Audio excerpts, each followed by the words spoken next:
আঞ্চলিক প্রতিদ্বন্দ্বী ভারতকে মোকাবেলা করতে এবং মধ্যপ্রাচ্যের দিকে নিজেদের সামরিক শক্তিকে আরও প্রসারিত করতে চাইছে পাকিস্তান।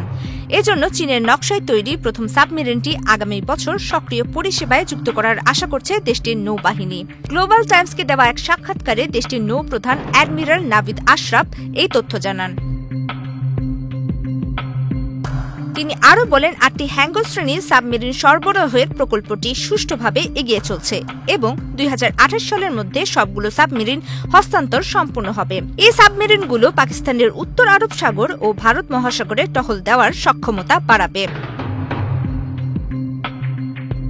সাবমেরিন চুক্তি নিয়ে এই খবর এমন এক সময় এলো যখন চলতি বছরের মে মাসে পাকিস্তানের বিমান বাহিনী চীনের তৈরি পদ্মা সেতু, মেট্রো রেল এবং এলিভেটেড এক্সপ্রেসওয়ে নির্মাণের গর্বিত অংশীদার বসুন্ধরা সিমেন্ট যুদ্ধ বিমান ব্যবহার করে ভারতের রাফাল যুদ্ধ বিমান ভূপাতিত করে।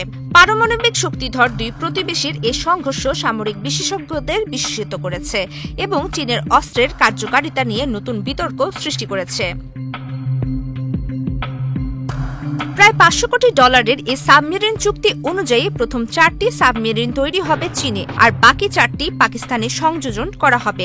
এর মাধ্যমে নিজস্ব কারিগরি সক্ষমতা বাড়াবে ইসলামাবাদ। ইতিমধ্যে চীনের হুবেই প্রদেশের ইয়াংসি নদীতে পাকিস্তানের জন্য তৈরি 3টি সাবমেরিন উদ্বোধন করা হয়েছে। অ্যাডমিরাল আশরাফ বলেন, আধুনিক যুগের যুদ্ধে মানববিহীন প্রযুক্তি, এআই এবং উন্নত ইলেকট্রনিক যুদ্ধ ব্যবস্থা গুরুত্বপূর্ণ হয়ে উঠেছে।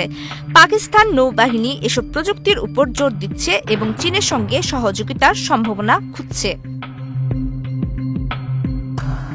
Stockholm international piece research institute এর তথ্য অনুযায়ী 2020 থেকে 2024 সালের মধ্যে পাকিস্তান চীনের মোট অস্ত্র রপ্তানির 60%-এরও বেশি কিনেছে, যা ইসলামাবাদকে বেইজিং এর সবচেয়ে বড় অস্ত্র ক্রেতায় পরিণত করেছে।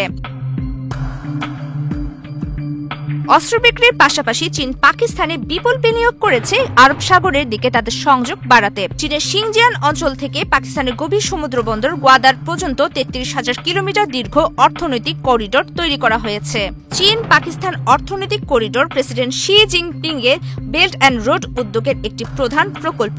এর লক্ষ্য মধ্যপ্রাচ্য থেকে জ্বালানি আমদানির জন্য চীনের একটি বিকল্প পথ তৈরি করা, যাতে মালাক্কা প্রণালীর উপর নির্ভরতা কমে। এই প্রণালী যুদ্ধ অবস্থায় বন্ধ হয়ে গেলে চীনের জ্বালানি সরবরাহে বড় ধাক্কা লাগতে পারে।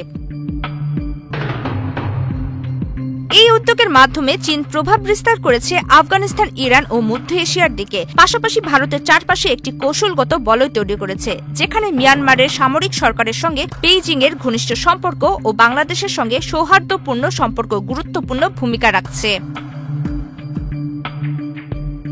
অন্যদিকে ভারত বর্তমানে 3টি দেশীয়ভাবে তৈরি পারমাণবিক চালিত সাবমেরিন ও ফ্রান্স, জার্মানি এবং রাশিয়া থেকে সংগৃহীত 3 শ্রেণীর ডিজেল ইলেকট্রিক সাবমেরিন পরিচালনা করছে।